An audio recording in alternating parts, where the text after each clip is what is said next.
అమెరికాలో వలసదారుల సంఖ్య తగ్గుముఖం పట్టింది. ప్యూ రీసెర్చ్ సెంటర్ నివేదిక ప్రకారం ఈ ఏడాది మొదటి 6 నెలల కాలంలోనే వలసదారుల సంఖ్య 53.3 మిలియన్ల నుంచి 51.9 మిలియన్లకు పడిపోయింది. 1960 తర్వాత ఇలా వలసదారుల సంఖ్య క్షీణించడం ఇదే తొలిసారి అంటున్నారు. డొనాల్డ్ ట్రంప్ రెండోసారి అధ్యక్షుడిగా వచ్చిన తర్వాత చేపట్టిన విధానాలే ఇందుకు కారణమంటున్నారు. కాగా అమెరికా జనాభాలో శ్రమించేవారి సంఖ్య తగ్గడం ఆందోళనకు గురిచేస్తుంది. అమెరికాలో వలసదారులే ప్రధాన శ్రామిక శక్తిగా ఉన్న నేపథ్యంలో ఇది దేశ ఆర్థిక వ్యవస్థకు ముప్పు తెచ్చిపెడుతుందని ఆందోళన వ్యక్తమవుతుంది. అమెరికా అంటే ప్రపంచానికే పెద్దన్నగా చదువులు, ఉపాధి అవకాశాల కోసం అగ్రరాజ్యానికి వెళ్లాలని అనేక దేశాల ప్రజలు కోరుకుంటారు. అయితే అమెరికా అధ్యక్షుడిగా డొనాల్డ్ ట్రంప్ రెండోసారి పదవీ బాధ్యతలు చేపట్టిన తర్వాత వలసదారులకు కష్టాలు మొదలయ్యాయి. ఆయన అవలంబిస్తున్న విధానాలతో విదేశీయులు బిక్కుబిక్కుమంటూ రోజులు లెక్కబెట్టుకునే పరిస్థితి వచ్చింది. రెండోసారి అధికారంలోకి వచ్చిన తొలి రోజుల్లోనే ట్రంప్ అమెరికాలోకి ప్రవేశంపై కొత్త ఆంక్షలు విధించారు. వీసా రద్దులు చేస్తున్నారు. సామూహిక తరలింపులకు తెరలేపారు. వేలాది మందిని బలవంతంగా స్వదేశాలకు పంపించారు. కాళ్లకు చేతులకు సంకెళ్లు వేసి మరీ విమానాల్లో తరలించారు. చట్టాలను ఉల్లంఘించారంటూ అభియోగాలు మోపి విదేశీయులను అరెస్ట్ చేస్తున్నారు. ఈ పరిణామాలన్నీ వలసదారులను బెంబేలెత్తేస్తున్నాయి. దీంతో బంగారు భవిష్యత్తుకై కలలుగంటూ ఆ దేశానికి వెళ్లాలనుకునే వారి సంఖ్య తగ్గిపోతోంది. Donald Trump make America great again అనే నినాదంతో అమెరికన్లకే పెద్దపీట వేస్తున్నారు. ఈ క్రమంలో అక్కడి నుంచి కంపెనీలు స్థానికులకే ఉద్యోగాల్లో ప్రాధాన్యత ఇవ్వాలని చెప్తున్నారు.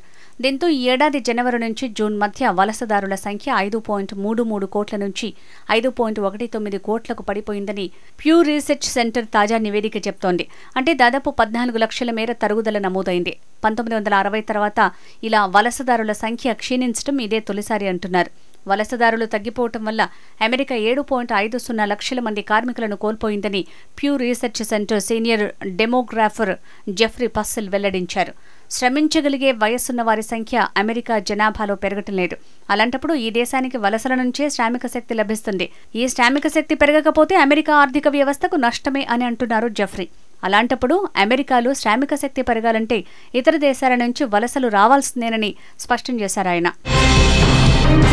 వాస్తవానికి అమెరికాలో జో బైడెన్ అమెరికా అధ్యక్షుడిగా ఉన్న 2024లోనే వలసదారులపై కఠిన ఆంక్షలు మొదలయ్యాయి. విదేశీయుల రాకను సరిహద్దుల్లో కట్టడి చేశారు. డొనాల్డ్ ట్రంప్ వచ్చిన తర్వాత ఆంక్షలు మరింత తీవ్రమయ్యాయి.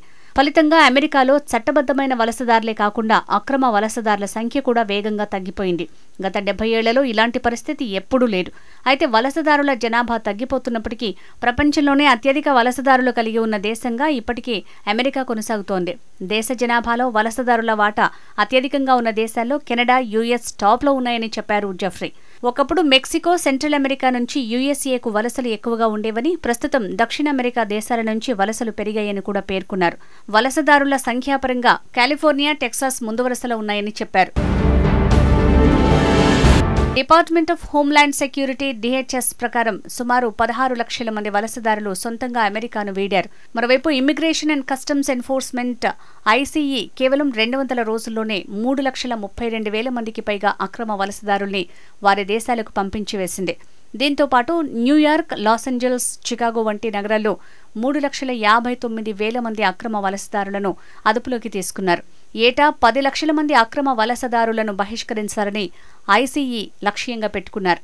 మరోవైపు ట్రంప్ ప్రభుత్వం అక్రమ సరిహద్దు చొరబాట్లను దాదాపు పూర్తిగా అరికట్టింది. నెలకు 5,000 కంటే తక్కువ స్థాయికి చొరబాట్లను నియంత్రించింది. అంతేకాదు ఆశ్రయం కోరేవారికి, వీసా హోల్డర్లకు, విదేశీ విద్యార్థులకు నిబంధనల్ని కఠినతరం చేసింది. వీసా గడువు ముగిసినా దేశంలో ఉండటం, నేర కార్యకలాపాలకు పాల్పడటం వంటి ఉల్లంఘనలపై నిరంతరం నిఘా పెట్టి నిబంధనలు ఉల్లంఘించిన వారిని వెంటనే దేశం విడిచి వెళ్లేలా చర్యలు తీసుకుంటోంది. కఠినమైన విధానాలతో భయపడ్డ వలసదారులు స్వచ్ఛందంగా అమెరికాను విడిచి వెళ్లిపోయారు. There's a couple of things I could say, but on immigration, you better get your act together. You're not going to have Europe anymore. You got to get your act together. And we, as you know, last month we had nobody entering our country. Nobody. Shut it down. And we took out a lot of bad people that got there with Biden. Biden was a total stiff. And what he allowed to happen, but you're allowing it to happen to your countries. And you got to stop this horrible... సరైన పత్రాలు లేకుండా తమ visa గడువు దాటి నివసిస్తున్న వారిని అక్రమ వలసదారులు అంటారు. ఇటీవల ఓ నివేదిక ప్రకారం 2023లో అమెరికాలో మొత్తం అక్రమ వలసదారుల సంఖ్య 1.4 కోట్లు. సరైన పత్రాలు లేని వలసదారుల్లో భారతీయులు 3వ అతిపెద్ద సమూహంగా ఉన్నారు. సుమారు 7,25,000 మంది భారతీయులు ఉన్నారని గణాంకాలు చెప్తున్నాయి. ఈ ఏడాది తొలి 5 నెలల్లో 10,300 మందికి పైగా భారతీయులు అక్రమంగా అమెరికాలోకి ప్రవేశిస్తూ పట్టుబడ్డారు. అయితే 2024తో పోలిస్తే భారతీయుల అక్రమ వలసలు 70% తగ్గింది. అమెరికాలో అక్రమంగా నివసిస్తున్న విదేశీయులను వారి స్వదేశాలకు పంపే విషయంలో ట్రంప్ తీసుకుంటున్న చర్యలకు ప్రధాని మోడీ మద్దతు పలికారు. చట్టవిరుద్ధంగా అమెరికాలో నివసిస్తున్న భారతీయులను స్వదేశానికి పంపిస్తే వెనక్కి తీసుకుంటామని ప్రకటించారు. దీంతో అమెరికాలో అక్రమంగా నివసిస్తున్న భారతీయులంతా కాస్త ఆలస్యంగానైనా తిరిగి స్వదేశానికి తరలివచ్చే పరిస్థితి నెలకొంది. అమెరికా ఓ కలల దేశం. డాలర్ డ్రీమ్స్ సాకారం చేసుకోవటానికి తమ కుటుంబం, పిల్లల భవిష్యత్తు కోసం ఎంతటి రిస్క్ అయినా తీసుకుంటున్నారు.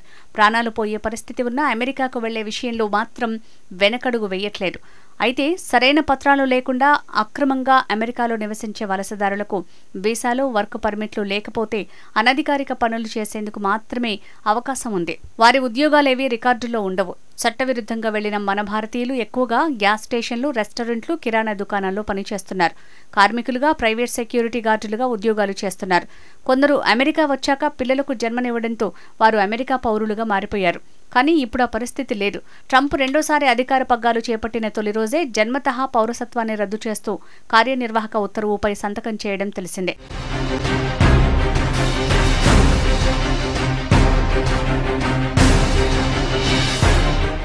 కొందరు భారతీయులు చట్టవిరుద్ధంగా అమెరికాకు వలస వెళ్లడానికి కొన్ని అక్రమ విధానాలను అవలంబిస్తున్నారు. పర్యాటక లేదా తాత్కాలిక వీసాలపై అమెరికాకు వస్తారు. ఆ వీసా గడువు ముగిసినా భారత్కు తిరిగి రారు, తప్పించుకు తిరుగుతారు.